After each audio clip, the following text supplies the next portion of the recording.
story recently that took place many, many years ago. It was a few days after President Kennedy had been assassinated. And there was a church in Michigan, a Presbyterian church, that got in touch with Lee Oswald's wife because they knew that she wanted to stay in America and that she wanted to learn English. And they invited her to come to their place. They would find a home for her and a way to begin a new life. Well, needless to say, word spread around the country about this. Many people were upset and sent nasty letters criticizing them, tearing them apart. And one person even wrote, they never heard of the church ever doing something like this. Well, the minister sat down and started writing responses to everyone that wrote who had negative things to say. But he ended every single letter with a statement saying, what we have done for this woman, what we have done for this woman is what Christ would have done for us. You stop and think about that. Look what Jesus did today as we listen to this gospel from John. What he did with Peter. Think in your own lives, for example, if someone denied you, not once, but 3 times, like Peter did with Jesus, what would you do? You'd probably disown him or her. Walk away from them. Never be bothered with them again. Jesus didn't do that. He didn't do that at all.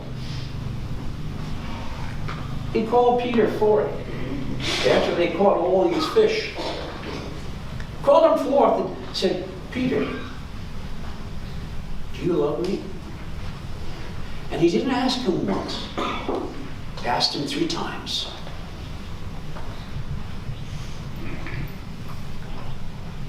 Three times. Because he wanted to reinforce what the role of Peter was to be. Not just another apostle, but to be the leader of the church. And to be a leader, you have to be able to feed your people. You have to feed them not just with food, but with the Word of God. And you don't feed them by just speaking words, by living out that message day after day after day. It's never easy. This church in Michigan, this Presbyterian church, that's what they were trying to do. Do what Jesus would ask. Jesus showed mercy to Peter. How much mercy do you and I show to our brothers and sisters who injure us or hurt us in our daily lives? Jesus shows us mercy and forgiveness as he did to Peter. That's our job to do day after day. We are called to take that word that we hear Sunday after Sunday after Sunday, to take that word, make it come alive. Despite what other people may say, or persecute us, or tear us down. I don't hear that from people who call themselves Christian in politics. I don't hear that word of Christ. I just hear negativity. That's not a Christian. A Christian who will speak up and be generous and honest with one another, will respect another individual for who they may be, not to tear one down.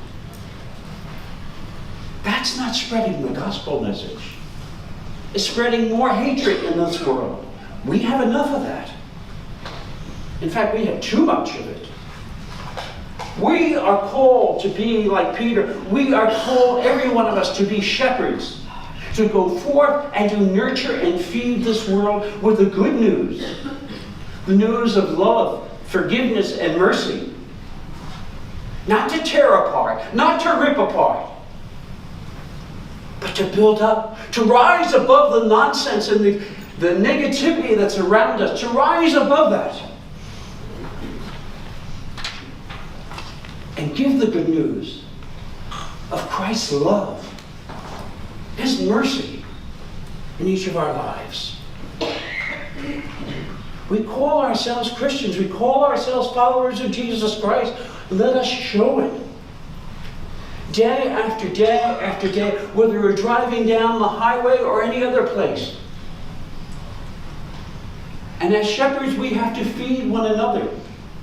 We have to feed our spouses.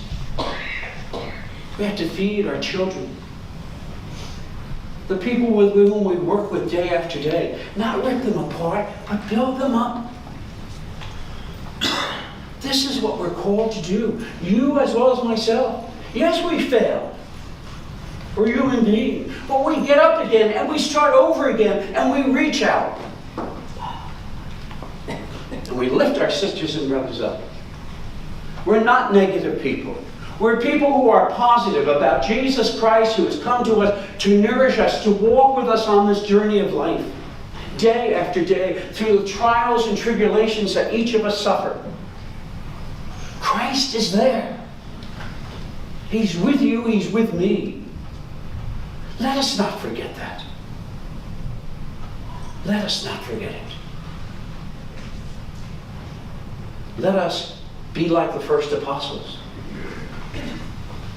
Not hiding, but going out and giving the good news to all that we meet.